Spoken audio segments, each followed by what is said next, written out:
Hello everyone, class 10 dear students. पूर्व class में हमने क्षितिज का गद्य खंड का अध्याय पहला नेताजी का चश्मा सीक्वेंस के अनुसार अगर हम देखें तो वो पाठ संख्या है 10, और अगर गद्य खंड का हमने पहला पाठ स्टार्ट किया है तो वो कौन सा अध्याय हो गया? पहला।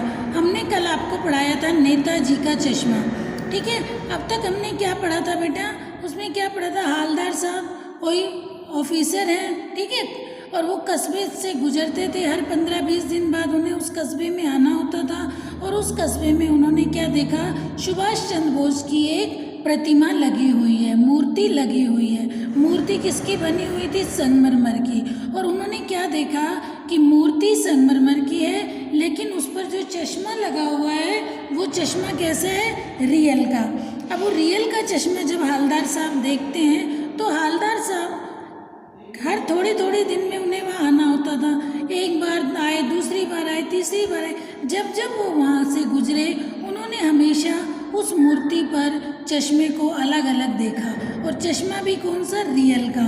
तब हालदार साहब के मन में ये जिज्ञासा उत्पन्न हुई कि ऐसा कौन करता है? जिज्ञासा किसी चीज़ को जानने की इच्छा क्या कहलाती है बेटा? जिज्ञासा। तो उनके मन में ये प्रश्न उठा कि ये कौन करता है? कौन इस मूर्ति पर बार बार चश्मा बदल देता है? तो जहाँ पर मूर्ति लगी हुई थी सुभाष चंद्र बोस की, सुभाष चंद्र बोस कौन है? हमारे फ्रीडम फाइटर, स्वतंत्रता सेनानी थे।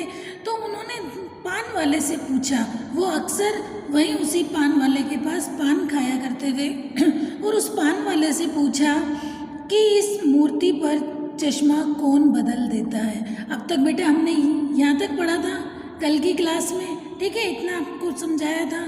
तो इससे आगे है, क्या करता है हालदार साहब? कुछ समझ नहीं पाए। पेज संख्या 61, ठीक है, लास्ट सेकंड पैराग्राफ। क्या करता है हालदार साहब? कुछ समझ नहीं पाए।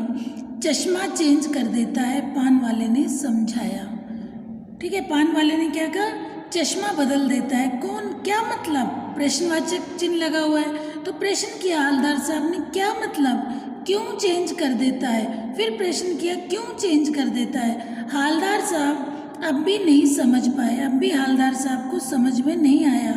कोई गिराक आ गया तो समझो, पान वाले ने कहा, उसको चौड़े चौखट चाहिए। तो कैप्टन किधर से लाएगा? किसने कहा ये? पान वाले ने।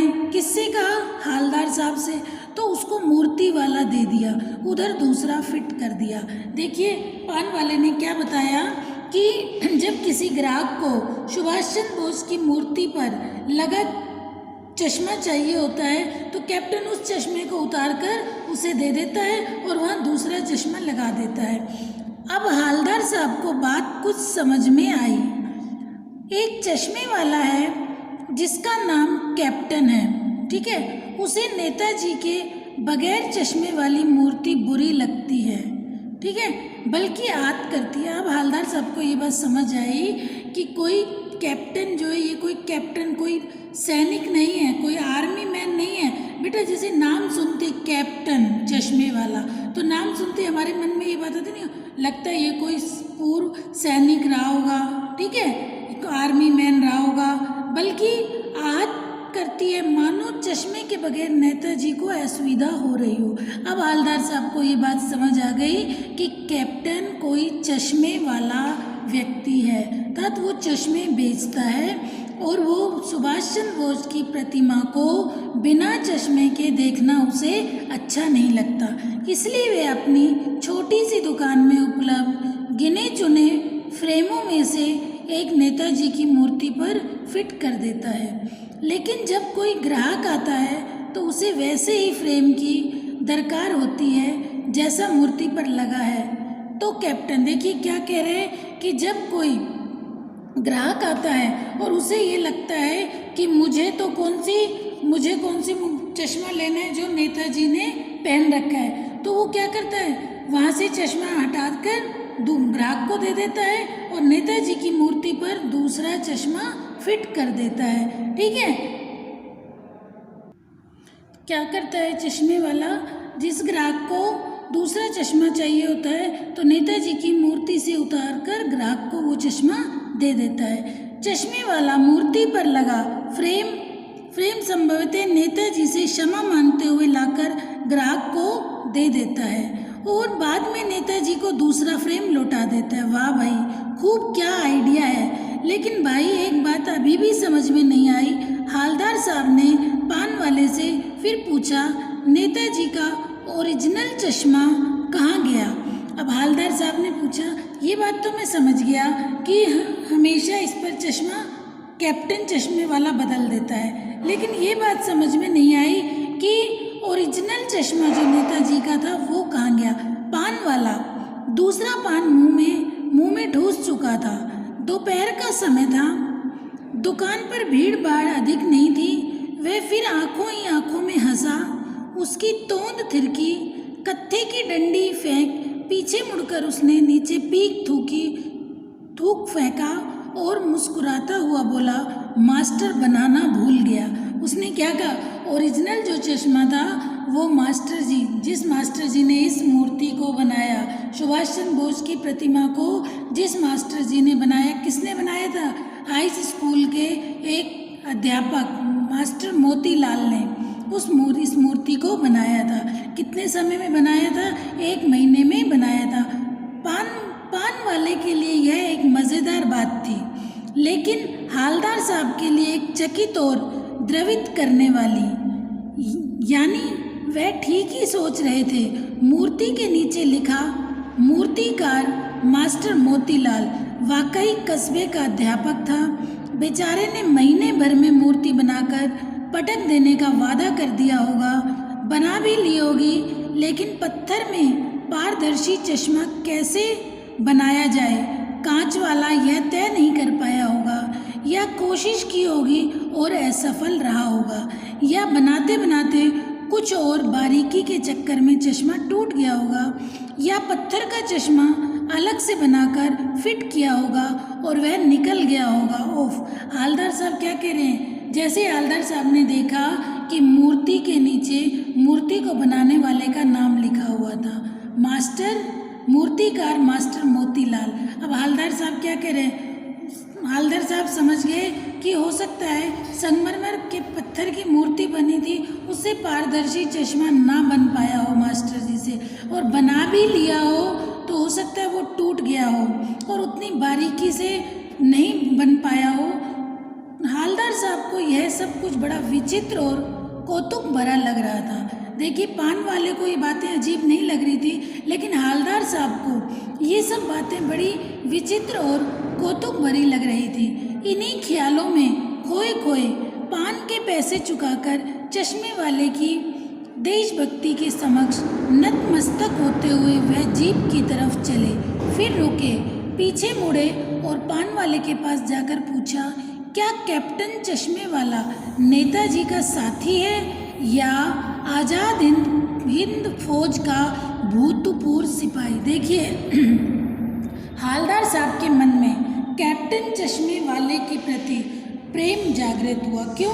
उसे लगा कि देखो उसके हृदय में देशभक्ति की कितनी अधिक भावना है। देशभक्ति की भावना है तभी तो बेटा देखो जो स्वतंत्रता सेनानी है, नेताजी की मूर्ति के प्रति भी उनके हृदय में श्रद्धा है, प्रेम है। तो हालदार साहब उस चश्मे वाले की देशभक्ति को देखकर उसके समक्ष नतमस्तक होते हुए उसकी देशभक्ति के समक्ष नतमस्तक होते हुए वह जीप की तरफ चले, लेकिन फिर रुके। फिर उनके मन में एक प्रश्न आया और उसने उस प्रश्न को फिर किससे किया?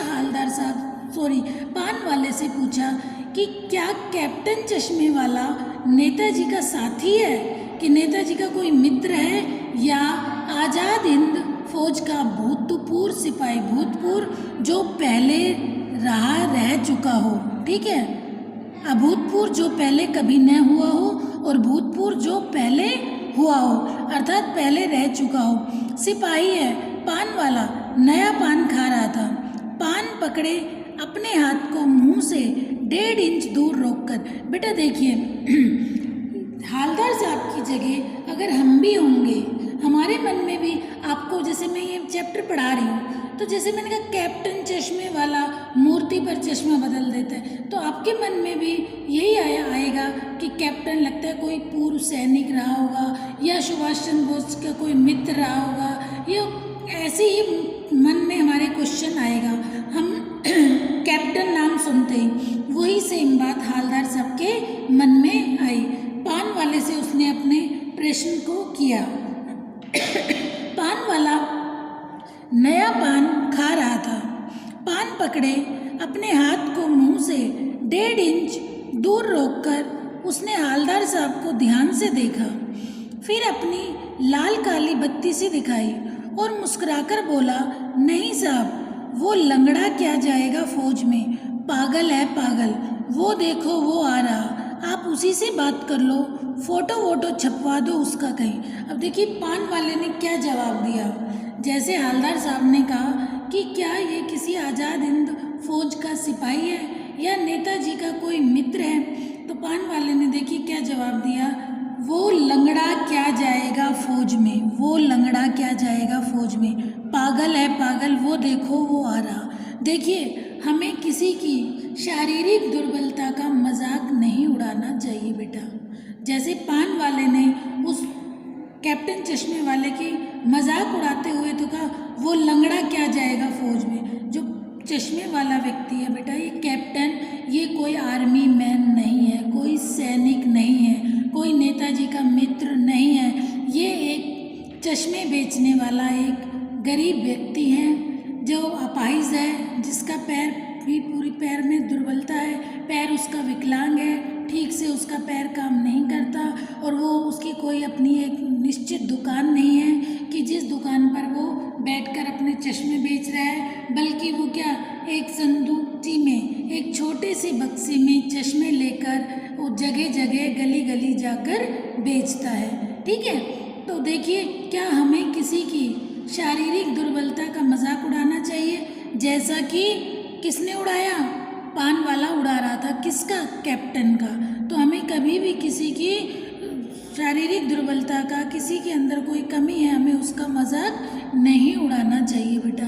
ठीक है, और दूसरा इस बात से ये भी पता चल रहा है कि पान वाले के हृदय में कहीं भी स्वतंत्रता सेनानियों के प्रति उसके हृदय में कोई देश प्रेम की भावना नहीं है। जैसा कि मैंने आपको स्टार्टिंग में भी बताया था कि यह पार्ट अक्सर लोग पढ़ते हैं, ये कहानी बहुत छोटी सी है बेटा, 2 या 3 पेज की कहानी है। ठीक है, और ये समझ पढ़ते ये पता चल जाता है कि इसमें देश प्रेम की भावना के बारे में बताया है। ठीक है, लेकिन मेन बात कुछ लोग बिल्कुल नहीं समझ पाते, जो मैंने आपको स्टार्टिंग में बताई थी कि ये कहानी देश प्रेम की भावना पर तो आधारित है ही है, लेकिन उसके साथ साथ हमें ये बताते देश के लोगों की धारणा के बारे में भी बताती है कि देश के लोगों की कैसी विचारधारा है। हर तरह के लोग हैं, कुछ व्यक्ति ऐसे होते हैं कुछ अच्छा नहीं करते और दूसरे अच्छा करते हैं तो उनकी मजाक उड़ाते हैं, उन्हें भी नहीं करने देना चाहते। ये बेटा आप देखते होंगे, सामान्यतः हम अपने जीवन में इन बातों को देखते हैं। तो पान वाला जो है उसके हृदय में खुद तो देश प्रेम की भावना नहीं है, स्वतंत्रता सेनानियों के प्रति उसके हृदय में कोई भी श्रद्धा भाव नहीं है, प्रेम नहीं है, और जिसके हृदय में है, कैप्टन चश्मे वाले के मन में देशभक्ति की भावना है, तो वो उसका मजाक उड़ा रहे हैं। ठीक है, ये मैंने स्टार्टिंग में आपको बताई थी ना कि ये कहानी देश के लोगों की धारणा को बताती है। ठीक है, हालदार साहब को पान वाले द्वारा एक देशभक्त का इस तरह मजाक उड़ाया जाना अच्छा नहीं लगा। हालदार साहब को एक देशभक्त का, क्योंकि उसके मन में देशभक्ति की भावना है तभी तो वो ये काम करता है, तो हालदार साहब को पान वाले का इस तरह मजाक उड़ाया जाना अच्छा नहीं लगा। मुड़कर देखा तो अवाक रह गए। एक बेहद बूढ़ा मरियल सा लंगड़ा आदमी, सिर पर एक गांधी टोपी और आंखों में काला चश्मा लगाए, एक हाथ में एक छोटी सी संदूकची और दूसरे हाथ में एक बांस पर टंगे बहुत से चश्मे लिए अभी अभी एक गली से निकला था और अब एक बंद दुकान के सहारे अपना बांस टिका रहा था। देखिए, जैसा कि पान वाले ने कहा, देखो वो आ रहा, देख लो उसे, उसका फ़ोटो खिंचवा लो। तो हवलदार साहब ने देखा, उसका व्यक्तित्व दिखाया गया है कि उस कैसे दिखने में वो व्यक्ति कैसे लग रहा है, कैसे वो चश्मे ला रहा है, कहाँ वो चश्मे बेचता है। देखिए हवलदार साहब का व्यक्तित्व कैसा है, एक बेहद बूढ़ा मरियल सा लंगड़ा, ठीक है, एक बेहद बूढ़ा मरियल सा लंगड़ा आदमी, सिर पर गांधी टोपी, गांधी जी जैसी टोपी पहनी हुई है और आँखों पर काला चश्मा लगाए, एक हाथ में एक छोटी सी संदूकची और दूसरे हाथ में एक बांस पर टंगे बहुत से चश्मे लिए अभी अभी एक गली से निकला था और अब एक बंद दुकान के सहारे अपना बांस टिका रहा था। देखिए, जैसा कि मैंने आपको पहले बताया कि ये अपने हाथ में चश्मे लेकर, एक संदूकची में चश्मे लेकर, बांस की डंडी पर चश्मे लटकाकर गली गली जाकर चश्मे बेचता है। मैंने आपको पहले बताया। तो इस बेचारे की दुकान भी नहीं है, फेरी लगाता है। ये बात मैंने आपको स्टार्टिंग में बता दी थी, फेरी लगाता है। हवलदार साहब चक्कर में पड़ गए, पूछना चाहते थे कि इसे कैप्टन क्यों कहते हैं। और फिर हवलदार साहब के मन में ये बात आई कि इस व्यक्ति को फिर सब कैप्टन क्यों कहते हैं, क्या यही इसका वास्तविक नाम है। लेकिन पान वाले ने साफ बता दिया था कि अब वह इस बारे में और बात करने को तैयार नहीं है। फिर हवलदार साहब के मन में फिर प्रश्न उत्पन्न हुआ कि ना तो ये कोई आर्मी मैन है, ये तो देखो एक कैसा एक निर्धन गरीब व्यक्ति है, पैर से भी अपाहिज है, बेचारा गली गली चश्मे बेचता है, फिर इसको सब कैप्टन क्यों बोलते हैं। लेकिन अब वो किससे पूछे, क्योंकि पान वाले ने पहले ये बता दिया था कि अब वो और कुछ नहीं बताने को तैयार। ठीक है बेटा। तो ड्राइवर भी बेचैन हो रहा था, काम भी। देखिए, हवलदार साहब के मन में फिर प्रश्न उठा कि फिर इसे सब कैप्टन क्यों कहते हैं। हवलदार साहब जीप में बैठकर चले गए, क्योंकि पान वाले ने पहले ही बता दिया था कि अब आगे वो और कुछ नहीं बताना चाहेंगे। 2 साल तक हवलदार साहब अपने काम के सिलसिले में उस कस्बे से गुजरते रहे और नेताजी की मूर्ति में बदलते हुए चश्मों को देखते रहे। 2 साल तक हवलदार साहब का यही सिलसिला चलता रहा। देखिए बेटा, ये जो पिक्चर दिखाई गई है, जैसा कि मैंने आपको पहले ही बताया था कि जो चौराहे पर सुभाष चंद्र बोस की नेताजी की जो मूर्ति लगी है वो सिर्फ ब्रेस्ट तक की लगी है, अर्थात कमर से ऊपर का जो हिस्सा होता है उसे ब्रेस्ट कहा जाता है। ठीक है, मूर्ति दिख रही है आपको। और ये जो व्यक्ति इस पर चश्मा लगा रहा है, ये कौन है, कैप्टन चश्मे वाला। ठीक है, और ये इसके पास इसकी एक छोटी सी संदूकची है जिसमें इसके चश्मे हैं। ठीक है, और ये बांस की उसकी एक डंडी है जिसपे उसने अपने चश्मों को लगा रखा है। ठीक है, 2 साल तक यही सब चलता रहा, क्योंकि हवलदार साहब ऑफिसर थे, उन्हें अपने काम के सिलसिले में, मैंने आपको शुरू में भी बताया, आना पड़ता था। 2 साल तक हवलदार साहब अपने काम के सिलसिले में उस कस्बे से गुजरते रहे और नेताजी की मूर्ति में बदलते हुए चश्मों को देखते रहे। कभी गोल चश्मा होता तो कभी चौकोर, कभी लाल, कभी काला, कभी धूप का चश्मा, कभी बड़े कांचों वाला गोरा चश्मा, पर कोई ना कोई चश्मा होता जरूर था। उस धूल भरी यात्रा में हवलदार साहब को कौतुक और प्रफुल्लता के कुछ क्षण देने के लिए, क्योंकि हवलदार साहब को भी ये सब बहुत अच्छा लगता था जब हवलदार साहब आते थे। 2 साल तक हवलदार साहब ने यही क्रम देखा। क्या, जब वो आते कभी मूर्ति पर धूप का चश्मा लगा रहता, कभी काला चश्मा लगा रहता, कभी बड़े कांचों वाला चश्मा लगा रहता, कभी गोल चश्मा लगा रहता। हवलदार साहब को भी अच्छा लगता था।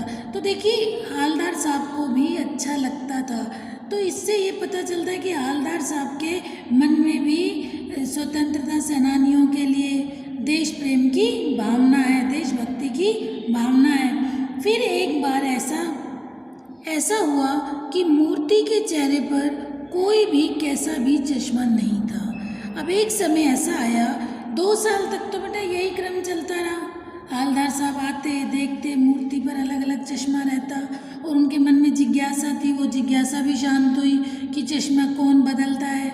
उन्हें पता चल गया, कैप्टन चश्मे वाला। उन्होंने कैप्टन चश्मे वाले व्यक्ति को भी देख लिया कि ये ना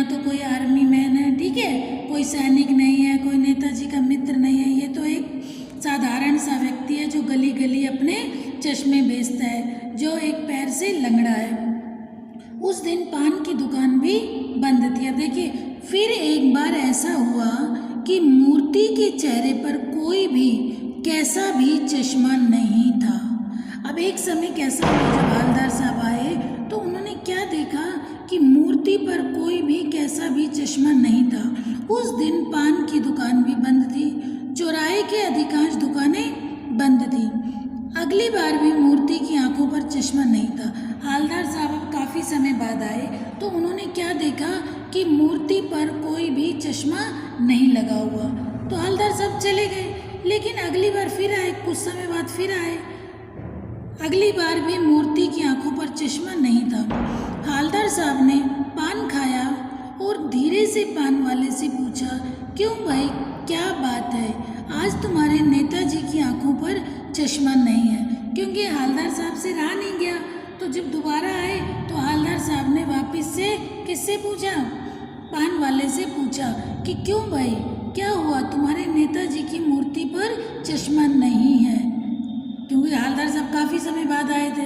तो जब काफ़ी समय बाद आए, उन्होंने देखा कि मूर्ति पर चश्मा नहीं है, तो उस समय कुछ नहीं पूछा, चले गए। लेकिन कुछ समय बाद फिर आए तो उनसे रहा नहीं गया, क्योंकि उस समय जब पहली बार वो आए थे हवलदार साहब, जब मूर्ति पर चश्मा नहीं था, तो उस समय क्या था बेटा, पान वाले की दुकान भी चौराहे पर बंद थी। और वो अक्सर ये इन सब बातें किससे किया करते थे? पान वाले से करते थे। ठीक है, तो हवलदार साहब ने क्या किया, जब दोबारा हवलदार साहब आए तो अगली बार भी मूर्ति की आंखों पर चश्मा नहीं था। हवलदार साहब ने पान खाया और धीरे से पान वाले से पूछा, क्यों भाई, क्या बात है, आज तुम्हारे नेताजी की आंखों पर चश्मा नहीं है? पान वाला उदास हो गया। उसने पीछे मुड़कर मुंह का पान नीचे थूका और सिर झुकाकर अपनी धोती के सिरे से आंखें पोंछता हुआ बोला, साहब, कैप्टन मर गया।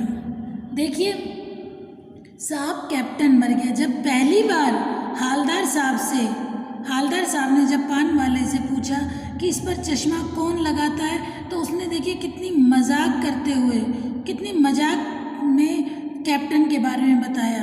ठीक है, कि कैप्टन चश्मे वाला लगाता है। फिर हवलदार साहब ने पूछा कि ये कैप्टन चश्मे वाला क्या कोई नेताजी का कोई मित्र है या कोई भूतपूर्व सैनिक रहा हुआ है? तो उसने क्या बताया, क्या है वो, लंगड़ा क्या जाएगा फौज में, लंगड़ा है लंगड़ा। लेकिन आज जब उसने ये बताया कि कैप्टन चश्मे वाला मर गया, तो देखिए पान वाला भी उदास था और उसने पीछे मुड़कर मुंह का पान नीचे थूका, सिर झुकाकर अपनी धोती के सिर से आंखें पोंछते हुए बोला, साहब कैप्टन मर गया।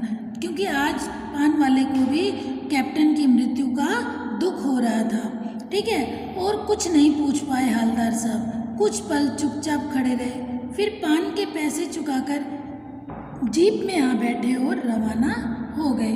फिर हवलदार साहब ने कुछ नहीं पूछा, क्योंकि हवलदार साहब को भी बहुत अधिक दुख हुआ। देखिए, किसी से जब लगाव हो जाता है ना बेटा, तो हम जब उसके लिए कुछ बुरा सुनते हैं तो ये स्वाभाविक सी बात है कि दुख होता है। अब देखिए, हवलदार साहब और कैप्टन चश्मे वाले की कहीं कोई मित्रता नहीं थी, लेकिन जान पहचान कहाँ और कितनी हुई कि वो ये देखते थे कि नेताजी की मूर्ति पर यही व्यक्ति है जो चश्मा बदलता है, अर्थात कितना अधिक इसके मन में देशभक्ति की भावना है। और हवलदार साहब को भी के हृदय में भी अपने स्वतंत्रता सेनानियों के प्रति, अपने देश के प्रति देशभक्ति की भावना है। तो बेटा, हमें भी हमारे सबके हृदय में हमारे स्वतंत्रता सेनानियों के लिए हमारे मन में श्रद्धा भाव होना चाहिए। आज जो हम ये स्वतंत्रता का जीवन व्यतीत कर रहे हैं, आज जो जीवन हम जी रहे हैं बेटा, इसके लिए कितने सैनिकों ने अपनी कुर्बानी दी। आज जो जीवन हम जी रहे हैं, हम उन सैनिकों की वजह से जी रहे हैं। ठीक है, उन स्वतंत्रता सेनानियों की वजह से जी रहे हैं जिन्होंने अपने प्राणों का बलिदान देकर हमें ये आज़ादी दिलवाई। अब हवलदार साहब को भी बहुत ज़्यादा दुख हुआ, तो हवलदार साहब भी सुनकर चुपचाप खड़े रहे। फिर पान के पैसे चुकाकर जीप में आ बैठे और रवाना हो गए। बार बार सोचते क्या होगा उस कौम का जो अपने देश की खातिर घर गृहस्थी, जवानी, जिंदगी सब कुछ होम देने वाले पर भी हंसती है। देखिए हवलदार साहब क्या सोच रहे हैं, बार बार सोचते क्या होगा उस कौम का जो अपने देश की खातिर घर गृहस्थी, जवानी, जिंदगी सब कुछ होम देने वालों पर भी हंसती है। कि वो लोग जो देश, जिनके हृदय में देश प्रेम की भावना है, और जो दूसरे लोग ऐसे लोगों पर हंसते हैं और अपने लिए बिकने के मौके ढूंढती है। दुखी हो गए। 15 दिन बाद फिर उसी कस्बे से गुजरे। कस्बे में घुसने से पहले ही ख्याल आया कि, देखिए क्या ख्याल आया हवलदार साहब को। देखिए अब जब कुछ समय बाद हवलदार साहब जब कस्बे से गुजरे, तब उन्हें ये पता चला कि कैप्टन चश्मे वाले की मृत्यु हो गई। तो हवलदार साहब को भी बहुत अधिक दुख हुआ इस बात का। ये बात सुनकर हवलदार साहब भी बहुत अधिक दुखी हुए, क्योंकि हवलदार साहब के हृदय में भी कैप्टन चश्मे वाले के प्रति प्रेम भावना थी। ठीक है, जब उनकी मृत्यु का सुना तो हवलदार साहब को भी बहुत अधिक दुख हुआ। कस्बे की हृदय स्थली में सुभाष की प्रतिमा अवश्य ही प्रतिष्ठापित होगी, लेकिन सुभाष की आंखों पर चश्मा नहीं होगा, क्योंकि मास्टर बनाना भूल गया और कैप्टन मर गया। अब हवलदार साहब क्या सोच रहे थे कि अब मैं कस्बे से गुजरूंगा तो मुझे मूर्ति बिना चश्मे के ही दिखेगी, क्योंकि मूर्ति पर जो चश्मा बदल देते थे, कौन बदल देते थे? हवलदार साहब सोच रहे थे कि अब मैं वहाँ से जाऊँगा तो मुझे वो मूर्ति बिना चश्मे के दिखेगी, और बिना चश्मे के देखना हवलदार साहब को भी अच्छा नहीं लग रहा था। क्यों सोच रहे थे कि बिना चश्मे के ही दिखेगी? कैप्टन चश्मे वाले की मृत्यु हो गई और मास्टर जी ने चश्मा बनाया नहीं। मास्टर जी कौन? जिसने इस मूर्ति को बनाया था। ठीक है, और कैप्टन चश्मे वाला मर गया, जो इस मूर्ति पर तरह तरह के बेटा चश्मे लगाता था। कभी गोल फ्रेम के, कभी चौकोर फ्रेम के, कभी मोटा चश्मा, कभी पतला चश्मा, कभी धूप का चश्मा, अलग अलग तरह के सुंदर सुंदर चश्मे लगाया करता था। सोचा आज वहाँ रुकेंगे नहीं, पान भी नहीं खाएंगे और मूर्ति की तरफ देखेंगे भी नहीं। हवलदार साहब जब कैप्टन चश्मे वाले की मृत्यु के बाद जब हवलदार साहब को उस कस्बे से गुजरना पड़ा, तो हवलदार साहब रास्ते में सोच रहे थे कि अब वो ना तो मूर्ति की तरफ देखेंगे, क्योंकि उन्हें भी अच्छी नहीं लगेगी वो मूर्ति। उन्हें भी ऐसा लग रहा था कि बिना चश्मे की मूर्ति देखना उनका भी मन नहीं कर रहा था। तो वो सोच रहे थे कि आज जब मैं वहाँ से जाऊँगा तो कस्बे में उस पान की दुकान पर नहीं रुकूंगा। अक्सर हवलदार साहब जब भी आते थे तो वो उसी दुकान पर रुकते थे, पान खाते थे। ठीक है, मूर्ति को देखते थे, मूर्ति पर लगे उस चश्मे को देखते थे। ठीक है, तो हवलदार साहब ने अब क्या सोचा कि इस बार मैं वहाँ नहीं रुकूंगा, और ना ही मैं पान खाऊंगा, और ना ही मूर्ति की तरफ देखूंगा, सीधे निकल जाएंगे। ड्राइवर से कह दिया चौराहे पर रुकना नहीं, आज बहुत काम है, पान आगे कहीं खा लेंगे। ठीक है, ड्राइवर को हवलदार साहब ने पहले ही बोल दिया कि आज उस कस्बे में नहीं रुकेंगे। ठीक है, उस चौराहे पर नहीं रुकेंगे, पान कहीं और खा लेंगे। ठीक है, अब देखिए इन बातों से ये लग रहा है कि हवलदार साहब के हृदय में भी देशभक्ति की भावना है, क्योंकि उन जैसे कैप्टन को अच्छा नहीं लगता था मूर्ति बिना चश्मे के, तो ऐसे देखिए इन सब बातों से ये प्रतीत हो रहा है कि हवलदार साहब को भी बिना चश्मे की मूर्ति अच्छी नहीं लग रही। तभी हवलदार साहब ये बात सोच रहे थे कि आज मैं वहाँ नहीं रुकूंगा, ना ही पान खाऊंगा। उसने अपने ड्राइवर से कहा कि गाड़ी को वहाँ नहीं रोकना। ठीक है, लेकिन आदत से मजबूर आंखें चौराहा आते ही मूर्ति की तरफ उठ गई। देखिए अभी अभी तो उन्होंने अपने ड्राइवर से कहा कि हमें वहाँ पे नहीं रुकना, लेकिन आदत से मजबूर, क्योंकि हवलदार साहब अक्सर उस कस्बे में आते थे, है ना, कस्बे में आते थे। गाड़ी भी उन्हें अपने ऑफिस से मिली हुई थी, ड्राइवर भी उन्हें मिला हुआ था, क्योंकि वो ऑफिसर थे। तो उन्होंने अपने ड्राइवर से कहा कि अब यहाँ नहीं रुकेंगे, लेकिन आदत से मजबूर आंखें चौराहा आते ही मूर्ति की तरफ उठ गई। कुछ ऐसा देखा, ना चाहते हो भी उनकी आंखें उसी मूर्ति की तरफ उठ गई। कुछ ऐसा देखा कि चीखे रोको। जीप स्पीड में थी, ड्राइवर ने जोर से ब्रेक मारे। अचानक से हवलदार साहब चीखे, क्या बोले? रोको। जीप फुल स्पीड में चल रही थी, ड्राइवर ने जोर से ब्रेक मारे। रास्ता चलते लोग देखने लगे। जीप रुकते न रुकते हवलदार साहब जीप से कूदकर तेज कदमों से मूर्ति की तरफ लपके और उसके ठीक सामने जाकर अटेंशन में खड़े हो गए। देखिए, जैसे ही हालदार साहब ने पहले अपने ड्राइवर से क्या बोला कि अभी हमें वहाँ उस चौराहे पर नहीं रुकना, और हालदार साहब ने सोच रखा था कि मैं उस मूर्ति की तरफ नहीं देखूंगा, मूर्ति की साइड ध्यान नहीं दूंगा। लेकिन अचानक से आदत से मजबूर ध्यान, जब वो वहाँ से गुजर ही रहे थे तो ध्यान उसी मूर्ति पर गया। जैसे ही मूर्ति पर ध्यान गया तो गाड़ी पूरी स्पीड में चल रही थी और उन्होंने ड्राइवर को जोर से कहा, गाड़ी रोको। जितनी देर में गाड़ी रुकी इतनी देर में तो वो कूद कर तेज तेज कदमों से मूर्ति की तरफ लपके और उसके ठीक सामने जाकर अटेंशन, सावधान की पोजीशन में जाकर खड़े हो गए। मूर्ति की आंखों पर सरकंडे से बना छोटा सा चश्मा रखा हुआ था। उन्होंने क्या देखा? मूर्ति की आंखों पर सरकंडे, जो ये बेटा गांव में जो ये तिनकों से जो छप्पर वगैरह बनते हैं ना, ये जो कच्चे मकानों में जो छप्पर होते हैं, जिन तिनकों से बनते हैं उन्हें सरकंडे से बना छोटा सा चश्मा रखा हुआ था, जैसा बच्चे बना लेते हैं। हालदार साहब भावुक हैं। इतनी सी बात पर उनकी आंखें भर आई। देखिए, मूर्ति की आंखों पर सरकंडे से बना छोटा सा चश्मा रखा हुआ था, जैसा बच्चे बना लेते हैं। हालदार साहब भावुक हैं। इतनी सी बात पर उनकी आंखें भर आई।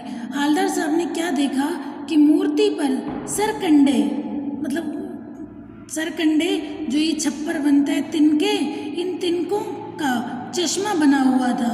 और वो चश्मा कैसे लग रहा था कि नहीं, छोटे बच्चे ने बनाया है, क्योंकि बच्चे ही इन चीज़ों से अपने खिलौने छोटे छोटे बनाते हैं। घोड़ा बना लिया, हाथी बना लिया, ठीक है, कुछ भी बना लिया ये तिनकों से। जैसे आप गांव में बच्चे रहते हो, आपने देखे होंगे ये सरकंडे का जो ये पौधा होता है, ये जब पक जाता है तो इनके जो तिनके होते हैं वो टाइट हो जाते हैं और उन टाइट तिनकों से छप्पर बनाते हैं, ठीक है, और भी काफ़ी चीज़ें बनती हैं। तो बच्चों ने उन सरकंडों से चश्मा बनाया। तो ये सब देखकर हालदार साहब भावुक हो गए। हालदार साहब एकदम इमोशनल हो गए और इतनी सी बात पर उनकी आंखें भर आई।